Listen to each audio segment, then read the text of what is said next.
Hello and welcome to the Schapera Show, where Viv and Neil explore this big adventure called life. Our guest today is my friend and colleague, Joanne Franchina. Joanne is a life coach, medium, and teacher, and she is the founder of Inner Compass, a Cincinnati-based intuitive life coaching practice. Hi, Joanne. Thank you for coming on the show. Thank you, Vivian. I am so glad to be here.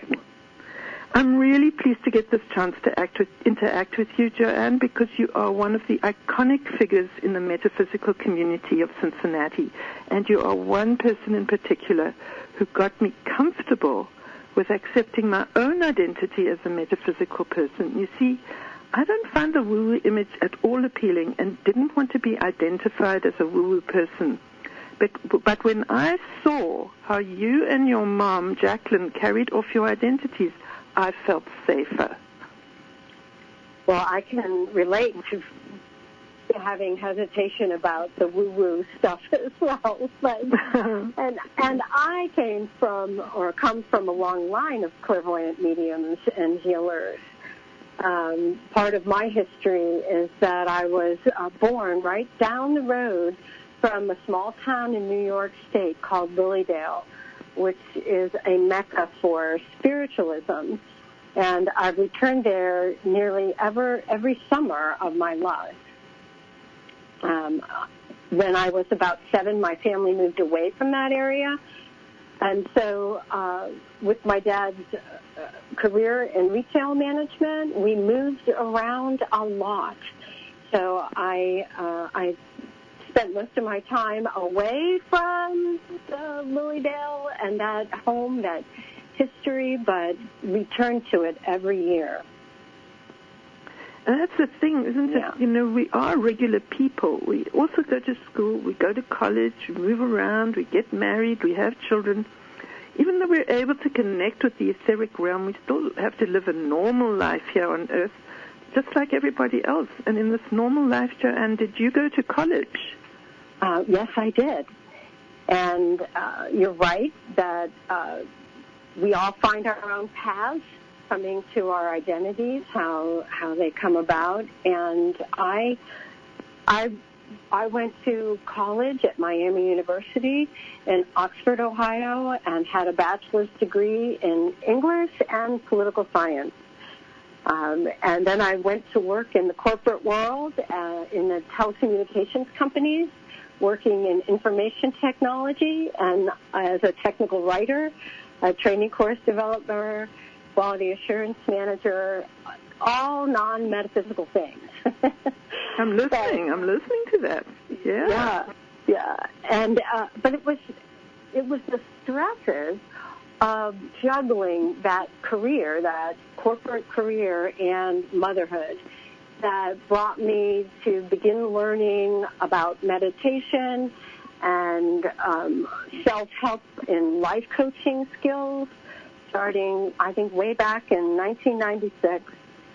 And it was the extraordinary experiences of meditation and ultimately the power of intention that led me to study metaphysical and spiritual subjects, and eventually resulted in a career change into the metaphysical. And when was that career change? When did you begin your career in metaphysics? Well, the professional career began in 2006. My formal studies in the metaphysical community began in 2003. And I took a class in that spring, and then that summer I took a class in Lilydale. I attended a class that my mother said, "Oh, this looks interesting." And so we both went together.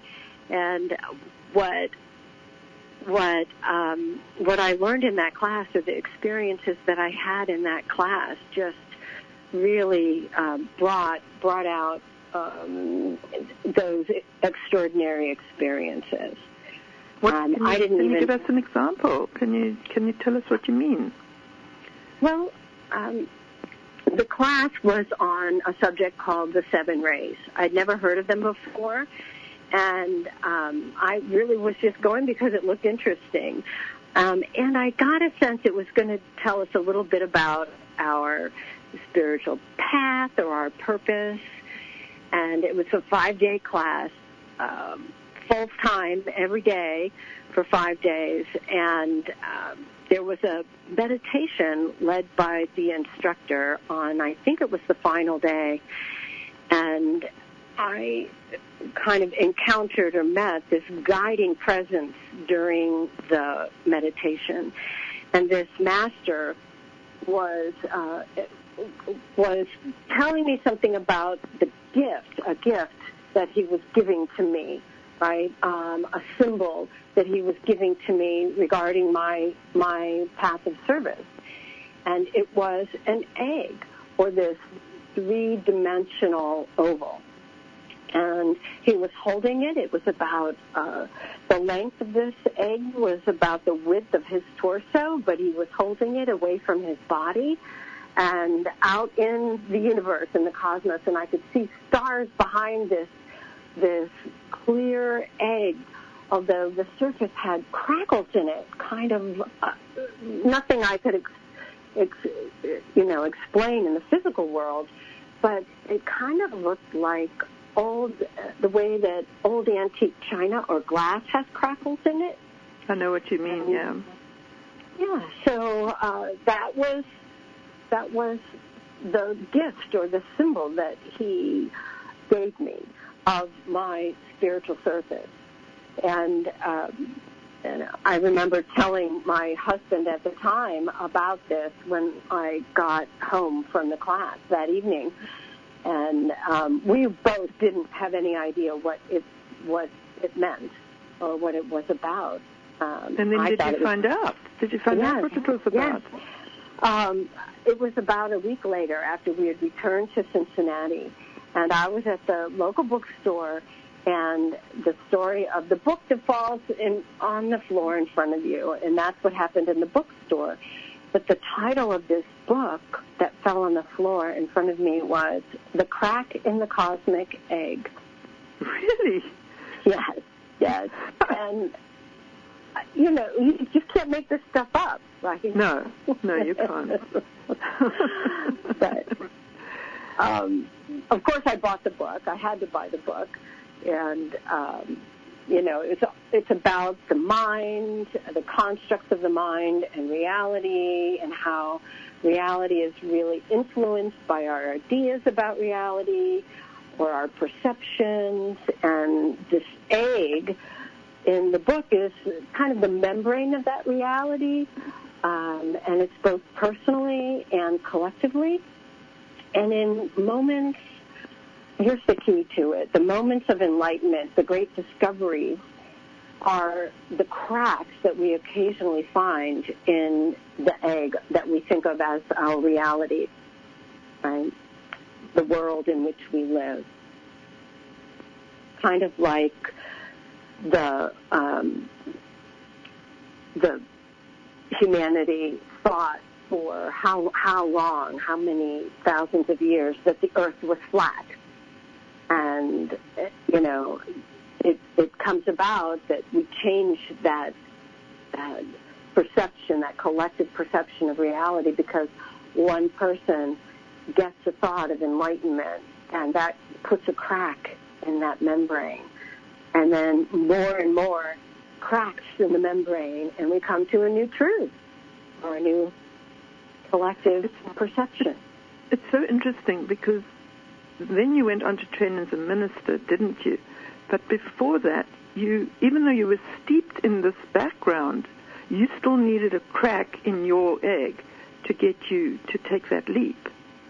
And that's fascinating to me because you were there with it. Your mother's a minister, and yet you still needed a crack in your belief system to get you to go forward with this. That's fascinating to me. So then how did you come to train as a minister? Well, I was traveling on my way to a funeral. I was in a car with my mother to go to this funeral, and we were listening to an audio tape. And I hear a voice inside my head, and it's not the normal voice, the regular voice that's in my head, but the voice says very distinctly, you're going to be a minister and you're going to go to fellowship. And fellowship was the seminary where my mother attended and where I ultimately attended. But at the moment that I heard those words, I just became overwhelmed. Tears started pouring down my cheeks, and I couldn't speak. It was just a profound moment of personal experience with the divine. But you're right, I was very resistant, and that resistance comes from that background I had, which is all technical, right? All logic and analytical. So I really had to be coaxed and prodded. But I didn't want to go to have to make a 7-hour drive to every month to go for 2 years to go to seminary. So I was not interested, and even if I was thinking, well, I'll consider this idea of becoming a minister, but I don't want to go there. So I tried to research for closer schools, and nothing was really panning out there. I didn't even want to become a healer or a medium at the time, and that's what a lot of people did when I didn't even want to become a minister. I wanted to be a certified life coach.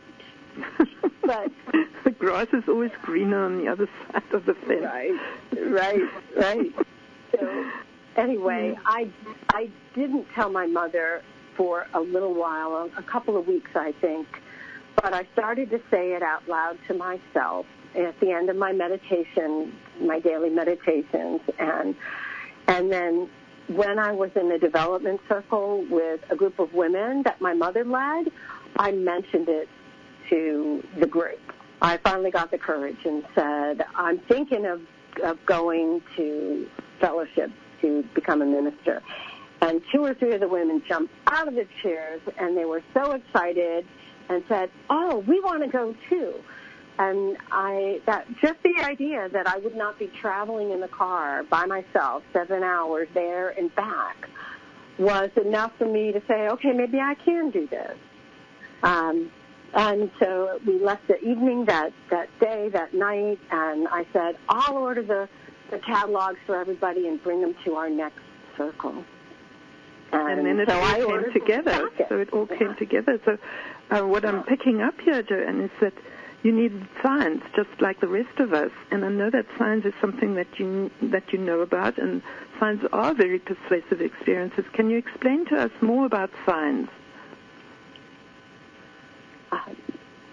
Yes, about signs. We can experience them as spontaneous events, like the book falling on the floor in front of me. And one of the things that I learned along the way in my studies is that it's possible to assign spiritual signs when we're on this path and we want to get some insights. Sometimes we're too close to a project that we want to have come to fruition in our lives. And we kind of need that extra encouragement or the validation along the way. And so one thing that the same teacher that taught me in that original class on the 7 rays, named is Sharon Klingler, and she taught me this way of working with signs as well. And you take an ordinary object, such as a door or a car, and then you assign it something that is unusual or would be unusual if you came across a door or a car. So it might be a purple door, or it might be a lime green car. and then you make a deal with the universe, with your spiritual helpers, that whenever you come across this object, this sign, then you're going to pay attention. It might be the answer to a question. It might be the go-ahead. It might be, just keep up the good work. Keep up your spirits. That encouragement. And so that is actually something that came about in my becoming a minister as well. My husband, I was teaching him this concept one time. We were in the car and on our way to Kings Island in Cincinnati, and he was thinking of buying a set of stereo speakers. And, they're kind of expensive, and he wanted to make sure he was going to buy them at the right time. And so I said, well, what's your common object? And he said, well, tennis shoes. And I said, what's an unusual color for tennis shoes? And he said, electric blue. And wouldn't you know it, there we are at Kings Island.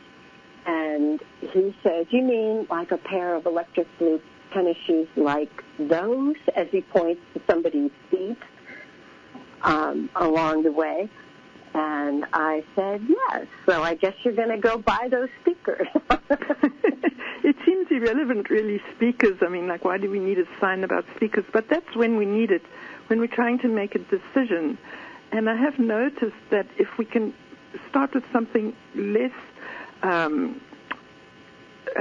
life-altering and begin working with the spirit dimension with smaller things, then it helps when the big things are happening, because we've learned to trust the signs, and we've learned to trust ourselves, and we've learned to trust our spirit helpers.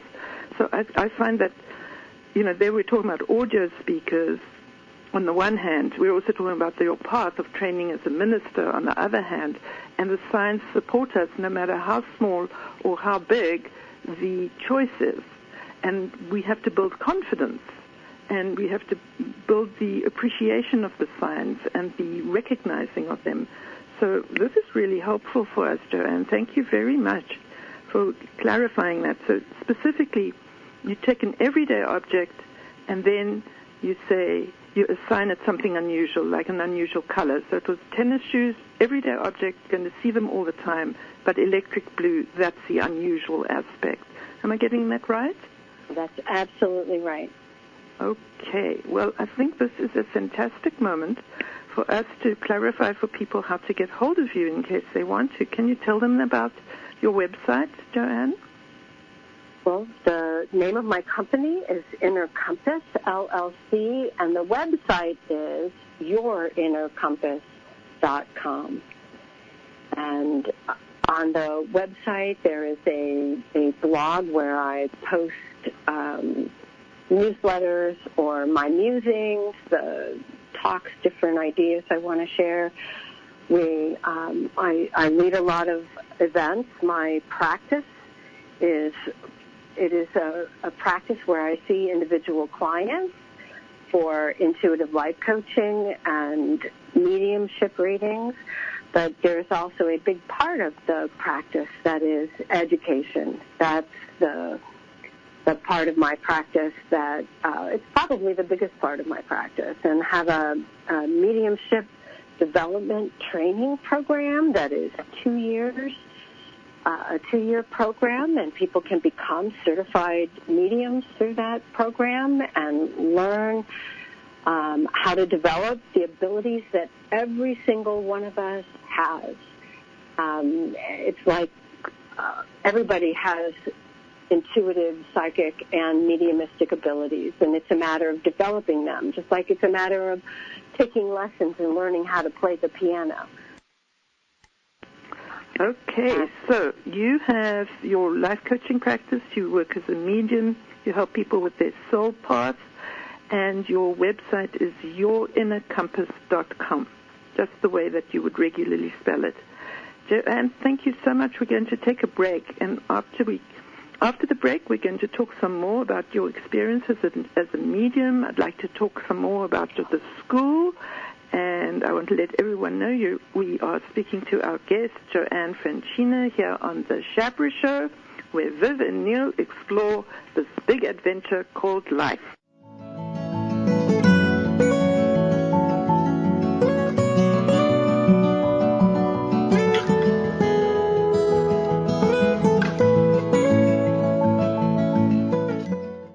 Imagine taking a journey with metaphysical teachers and spirit guides right in your own home. Well, now you can with Vivian Schapera's book, Everyday Magic. Everyday Magic helps you understand your life from new perspectives as it guides you to feel motivated to take control of your life and your future. Get Everyday Magic today at Amazon.com, or for more information, visit Schapera.com or call 513-891-8062. That's 513-891-8062. VMware is a fresh perspective for virtualization on the cloud. Shaping the future, this all-in-one platform delivers virtual cloud service on any cloud. Visit our HealthyLife.net's advertiser page and click on VMware. CrystalHealingTechniques.com is the place to learn crystal healing, and there's even some free courses and certification. CrystalHealingTechniques.com has courses from beginner to advanced, and you'll learn from a master crystal healer. Explore new and unique material as you learn from the amazing award-winning textbook, The Complete Guide to Crystal Surgery. So discover the world of healing through crystals at CrystalHealingTechniques.com. Visit CrystalHealingTechniques.com or call 513-891-8062. If you're not in the U.S., listen up. SureTrader is one of the most trusted and reliable names in share trading. With 6-to-1 leverage and other perks, SureTrade is the best for penny stocks and day trades. To find out more, visit our advertiser page and click on the SureTrader banner.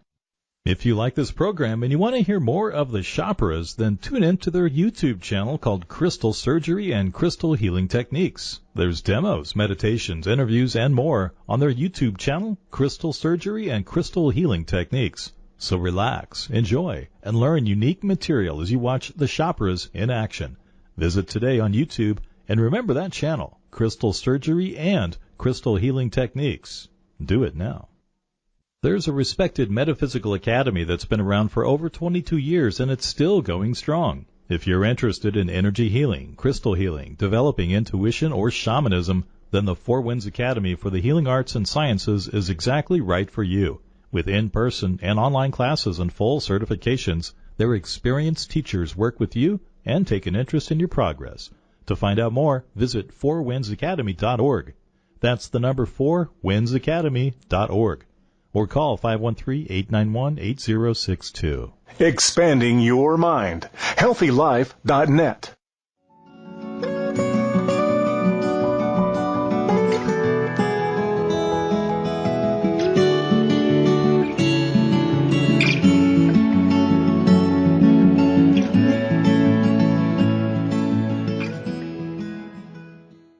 Hello and welcome back to the Schapera Show. We are speaking to Joanne Franchina, medium, life coach, and teacher, and she is sharing some of her life experiences, including what she sees in her mediumship training. Joanne, let's talk about your mediumship training. What do you think is the most common obstacle for students of mediumship? Well, there's one that comes immediately to mind, and it's very common, and it's what we call coming out of the cabinet. Like coming out of the closet. It's similar to coming out of the closet, but they use this term called cabinets in early mediumship, and so it's a slight variation on that. But it's a similar thing. It's hard to tell people, it's hard to tell people in your life when you don't know if they're going to look at you with cross eyes or think you're crazy or you've gone off the deep end, right? Because it's not something that they're familiar with. It's not something that they're studying. So it's hard when people don't have supportive families. Thank goodness I had a supportive family. But yes. It's true because you're not sure. But I've noticed there's two different dynamics, and you don't know which way it's going to go.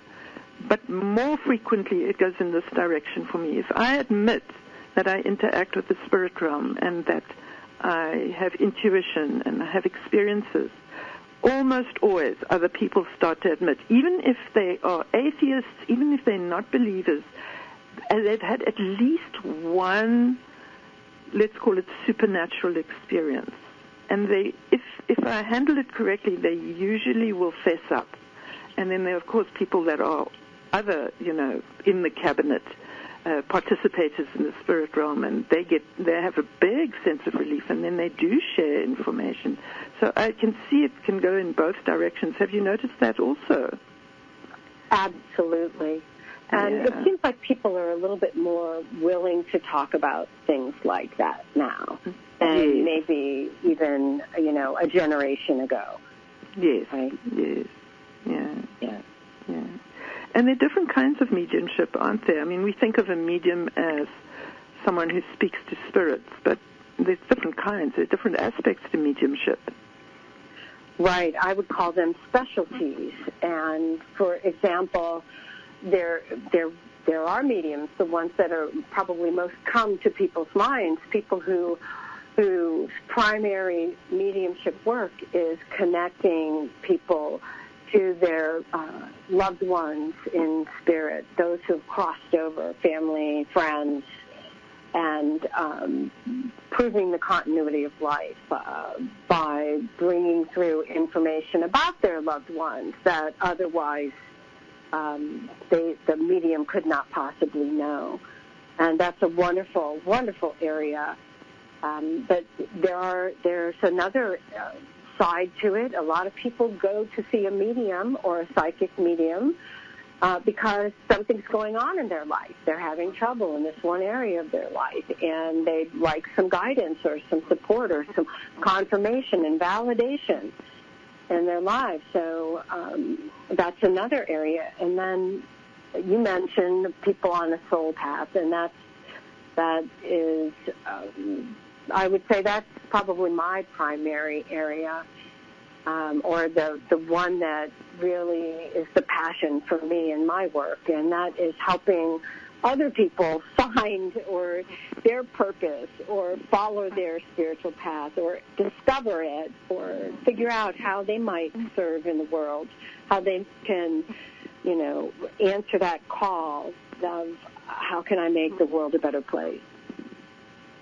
Because that's, after all, the most important thing, to make the world a better place. It's so important to us, definitely. And no matter what our role is in life, whether we want to become a professional medium or we just want to have a more fulfilling and meaningful personal life, we all have a role to play in that.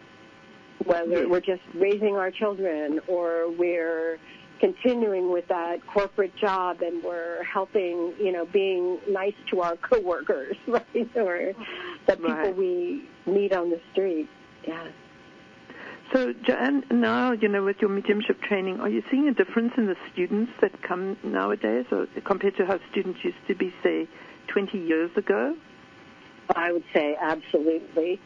Yes, they come in, they already know about meditation and some of the pieces that we used to have to teach about, those, primary building blocks. It's like learning your alphabet, and they already know their alphabet, and they're in there. They already know their words and reading at a higher level than they were back then, 20 years ago. But we're always developing or, changing. I'm sure you know this with all of your teaching, but we're always, the program evolves. It evolves, and it's wonderful. It's wonderful.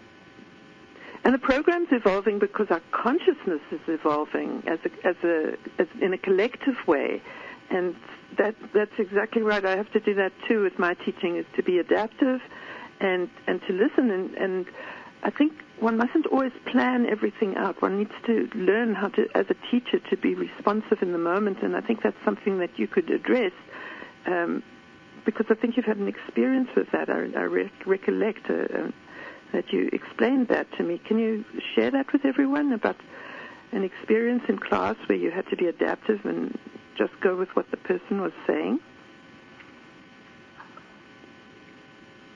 Well, I'm actually thinking of a time when I was leading meditation, and in the meditation there was a point at which it's no longer guided, and there's a few moments of silence, and whatever's happening for the individual is their own experience. And then coming out of the meditation, there was a fairly new student. I think it was only her second time, and she told me afterwards that I had visited her in the meditation. Oh. and how did I do that? She wanted to know how I did that. And during the silent time of the meditation, I was out doing my own thing and wasn't even conscious of the idea that my higher self or a part of my spirit could be connecting and communicating with her in that part of the meditation as well. So, there's just all these kinds of surprises, and when things like that happen, then you have to stray from the agenda. I always have an agenda for my classes, but my students laugh at me because I'm like, oh, well, we're not using the agenda now. We're going to go down the rabbit hole and answering somebody's question and kind of go off on maybe a side topic, but it's exactly what the students need. And when they come away from the class, they'll often say, we asked them, what was the most impactful thing about class today? And invariably, it'll be the part that's spirit-led, right? The part that just came through because we're all open to the influence of the spiritual helpers and teachers there in the moment. And that's why I love teaching so much. It's just the most fulfilling part of it for me. You like that best, don't you? That's the most rewarding part of the teaching. Yes. It's hard, though. I mean, when I did study communications in college, and at any rate, it's a hard thing for me sometimes to get away from a script or an agenda, but I love it. And that it really is the most wonderful part of my work. Thanks, Joanne. Can you tell us again what your website is so that people can find you and read more your blogs and find out more about your school? It is yourinnercompass.com. Very easy, just the way those words regularly are, yourinnercompass.com. Joanne Franchina, teacher, life coach, and medium. Fantastic, Joanne. Thank you so much for coming on the show and sharing these lovely pieces of information with all of us. It's very soothing for me always and very uplifting to feel these bonds of connection and to palpably experience this aspect of our wonderful universe. And mediumship is such a fantastic avenue for that. Everyone, you have been listening to Joanne Franchina, medium, life coach, and teacher on the Schapera Show. We're going to take a break now, and when we come back, Neil will give us his report from the spirit realm.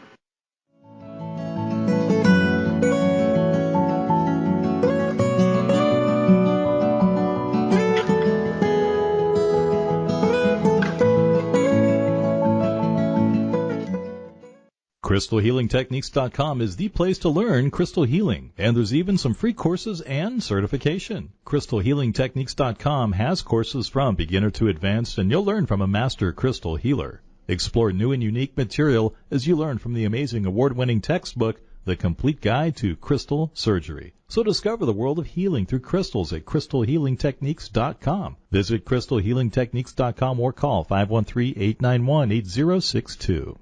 Roku is like having your own video library with over 300,000 choices, and it's the best way to get Netflix, Amazon, Hulu, and so much more. There's a Roku player for every budget, so go to healthylife.net's advertiser page and click on the Roku banner. If you like this program and you want to hear more of the Chaperas, then tune in to their YouTube channel called Crystal Surgery and Crystal Healing Techniques. There's demos, meditations, interviews, and more on their YouTube channel, Crystal Surgery and Crystal Healing Techniques. So relax, enjoy, and learn unique material as you watch the Chaperas in action. Visit today on YouTube, and remember that channel, Crystal Surgery and Crystal Healing Techniques. Do it now. Discover the world's largest anti-aging organization, Life Extension. For the best information, vitamins, and supplements, you just can't beat Life Extension. To start extending your life, go to the healthylife.net advertiser page and click on the Life Extension banner. There's a respected metaphysical academy that's been around for over 22 years, and it's still going strong. If you're interested in energy healing, crystal healing, developing intuition, or shamanism, then the Four Winds Academy for the Healing Arts and Sciences is exactly right for you. With in-person and online classes and full certifications, their experienced teachers work with you and take an interest in your progress. To find out more, visit fourwindsacademy.org. That's the number 4windsacademy.org. Or call 513-891-8062. Imagine taking a journey with metaphysical teachers and spirit guides right in your own home. Well, now you can with Vivian Schapera's book, Everyday Magic. Everyday Magic helps you understand your life from new perspectives as it guides you to feel motivated to take control of your life and your future. Get Everyday Magic today at Amazon.com, or for more information, visit Schapera.com or call 513-891-8062. That's 513-891-8062. HealthyLife.net, the positive radio network.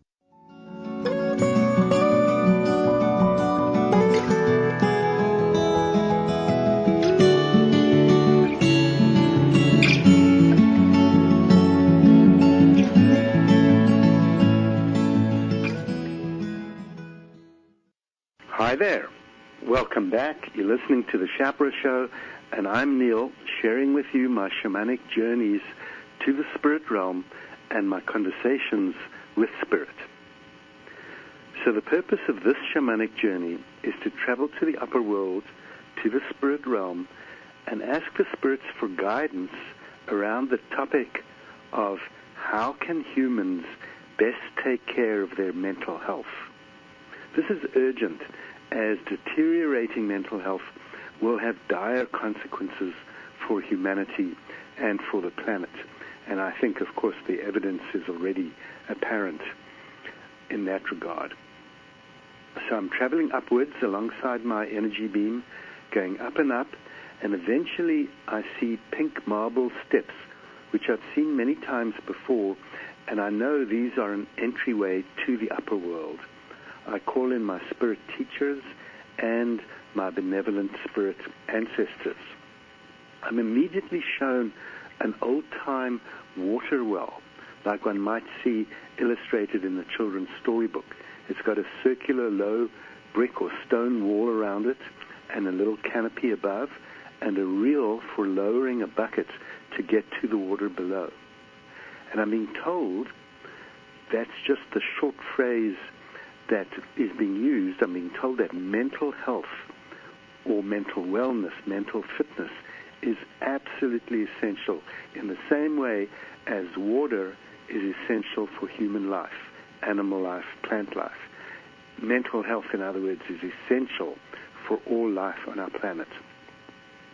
In ancient times, water would be simply drunk from rivers or from pools, but now we can't do that. Our society's evolved to such complexity that we have to be very, very deliberate about accessing water, getting it to humans and animals and plants, and making sure that it's safe and plentiful. So there's a great amount of deliberateness and effort that goes into providing water. Also, in ancient times, the minds and consciousness and social structures of people were way, way, way more simple than nowadays. Mental health in the very earliest stages of humanity was something that was much more intrinsic. It didn't have to be, in a sense, deliberately cultivated. But now our society has evolved to such complexity that mental health has to be deliberately cultivated. And the spirits are placing a very strong emphasis on the importance of being deliberate about nurturing, developing, safeguarding our mental health. And of course the question is, what can we do or should we do? The spirits say that spirituality is crucial, and that the essence of spirituality can be described as an understanding or a faith or a belief or a conviction that the true nature of reality is divine. I'll say that once more. The true nature of reality is divine. This has the basic meaning or implication that existence is meaningful, and that the essence of that meaningfulness is divine. We might not be able to say what divine really means, but I think we all have a feeling when we say divine of something maybe transcendental is the word, or there is more to reality than meets the eye. And that more is divine. It's absolutely essential to our mental health to have that understanding, that faith, that belief, or even that hope. And even better, if that can be a commitment, if that can be our life's cause.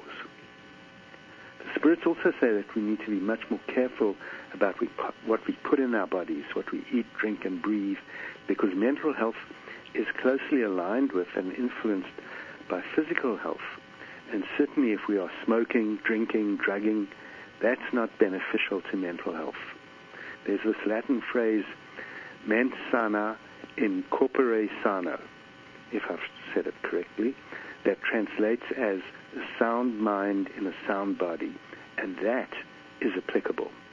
We should not do the things that toxify and pollute our systems. The spirits say that the very act of looking after our health as best we can not only looks after our health from the point of view of a sound mind and a sound body, but the actual intentionality to look after our health and the actual effort that we put into looking after our health promotes mental health. So wanting to be kind to ourselves, wanting to be helpful to ourselves is in itself a nurturing of our mental health. They also say we need to be discriminating in so many spheres, and one would be who we associate with, who our friends are, and to spend more time in relationships that are mutually constructive and less time in relationships that are mutually problematic. And the spirits say to me, as they've said on previous journeys, that what we expose our consciousness to in terms of the media, what we read, what we watch on TV, what we hear in music, etc., all the input that we're exposed to, that's really important to monitor. We must be very discriminating and know that what we might call entertaining or amusing is very often not at all helpful to our mental health. So discrimination is really important. They also show me an outside scene. I'm sitting in a grassy field with a landscape view extending out to the horizon, very spacious and open, and they say that exposure to nature, to the outdoors, just being in the outdoors promotes mental health. The spirits also say that some form of meditation practice, and they describe this very broadly as of quieting the mind and of allowing the true nature of our awareness to see the light of day, that's how they put it, is really important. Any kind of meditation which promotes a quieting of the mind and an emerging of, and there's this phrase from the Hindu, Satchit Ananda, or pure bliss awareness, would be good, very good. All the while, present in the back of my mind has been an image of a cart, like an old-fashioned cart with large, round wooden wheels with wooden spokes going along a farm track. And I understand that there is a worker, a laborer, going home at the end of the day and looking forward to being at home, and that it's beneficial to our mental health to be able to look forward to being home. The spirits say that there is the literal home, the literal dwelling, the room, the house, the apartment, and that it promotes mental health to be able to look forward to arriving home at the end of the day. They also say that, use the old phrase, home is where the heart is, and that for our mental health, that we need heart in our lives. Heart at its broadest is love and compassion and benevolence. Ideally, we would be both giving and receiving love, compassion, and benevolence. And they say to me, you get what you give, that we can promote heart and the consequent mental health by giving love, giving compassion, giving benevolence. The spirits say this is fundamental, to be deliberate about connecting to heart. And on that note, excellent timing, the drums have changed to call me back. I thank the spirits for this very potent journey, and I go down back to the middle world and ordinary reality. Thank you. You've been listening to Neil of the Schapera Show. We have to go on our break now, and when we come back, Vivian will continue with messages from crystals.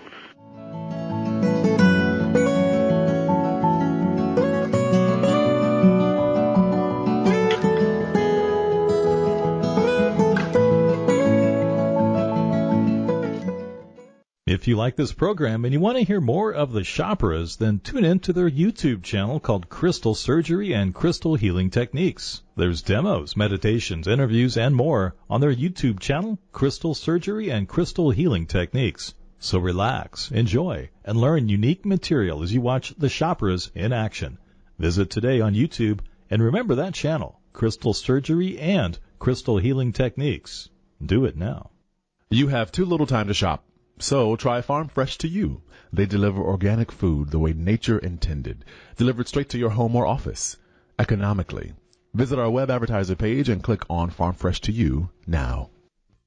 There's a respected metaphysical academy that's been around for over 22 years, and it's still going strong. If you're interested in energy healing, crystal healing, developing intuition, or shamanism, then the Four Winds Academy for the Healing Arts and Sciences is exactly right for you. With in-person and online classes and full certifications, their experienced teachers work with you and take an interest in your progress.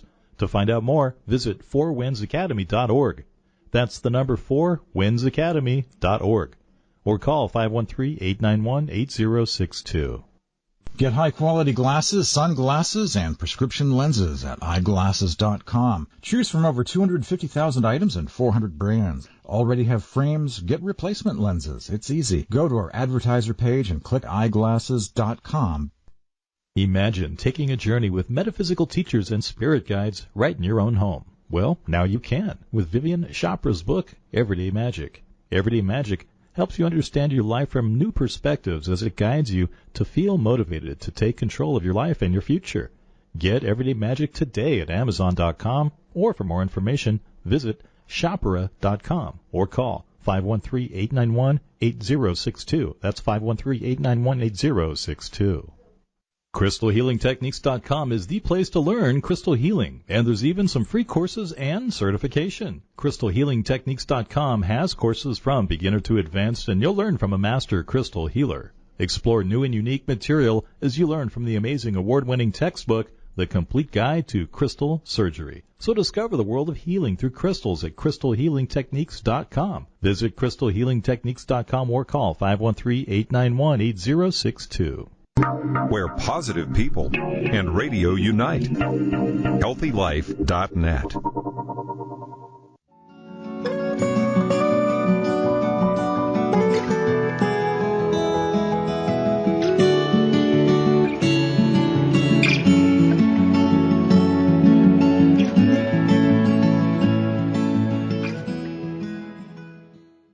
Hello and welcome back to the Schapera Show. This is the part of the show where I speak about crystals and speak to crystals, and then the crystals speak back.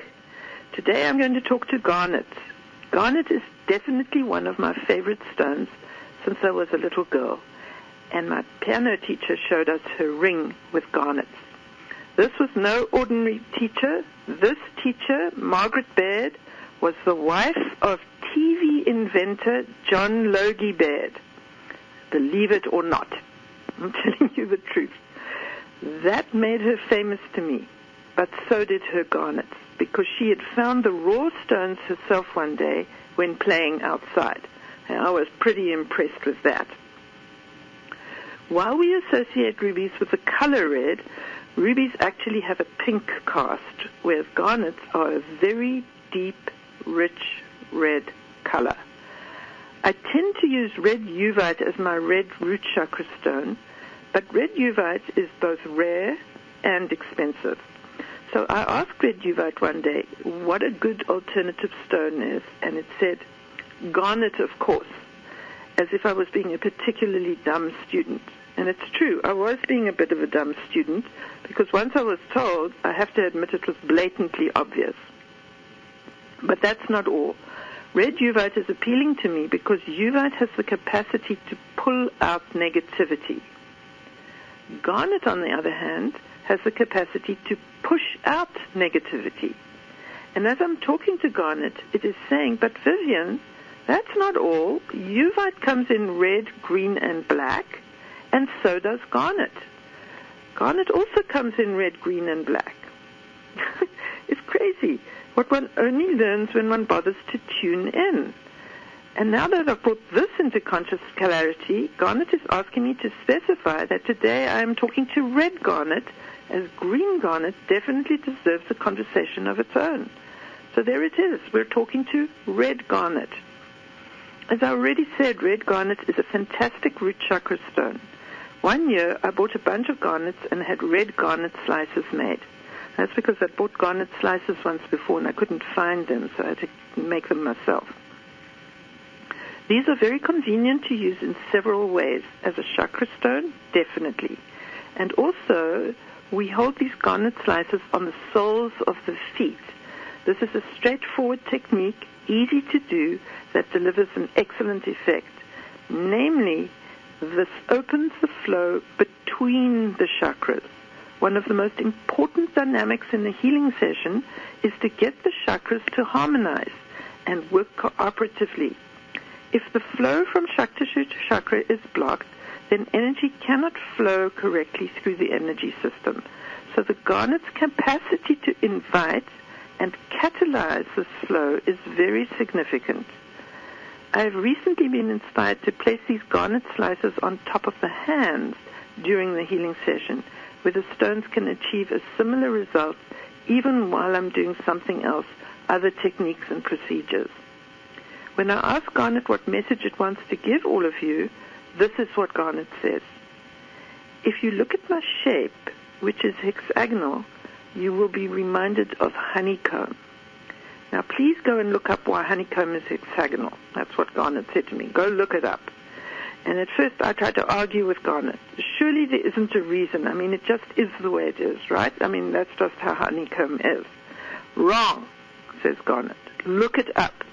I hate when the stones boss me around, but I also like it because I find out something I wouldn't have found out. So I looked up the question, why is honeycomb hexagonal in shape? And sure enough, an amazing answer comes up. Circles would leave gaps in the honeycomb. Squares and triangles wouldn't leave gaps, but the hexagon works even better. The hexagon uses the least amount of material to hold the most weight.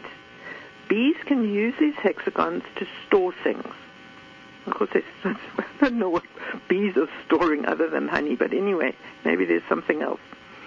So that was interesting, I thought, but what exactly is the relevance here? To which garnet responded, you know you use me to restore the correct shape to the cells in the energy field. That's true. That's a technique and procedure I have. Have you not yet understood that the cells in the energy field are also hexagonal, just like honeycomb, and that this hexagonal shape is ideal because your energy field is also used for storage? I was like, what is the energy field storing? Can you explain what you mean? I asked the Garnet. Yes, says Garnet. You know how you talk about muscle memory and cellular memory? Those are tracks and imprints carried in the cells of the energy field. Information is filed in the cells of your physical body and also in the cells of your energy field. Your energy field is actually like a library for your physical body. It's just too huge. I mean, that's just amazing information, and it's big. I have to be honest, I had not put this information together for myself in quite this way. And I'm in awe of this new information coming forward. This is definitely food for thought. In the meantime, I'm wondering, is there anything else Garnet wants to add? Yes, says Garnet. I'm one of the stones that can be found in every corner of the world. I am like blood running through the veins of the earth. When I am red, like blood, the color is coming from iron. I'm here to make you strong. I am here for everyone, and I am available to everyone. Well, thank you, Garnet, and thank you, everyone, for joining us here on the Schapera Show, where Viv and Neil explore this big adventure called life. Please join us again next month.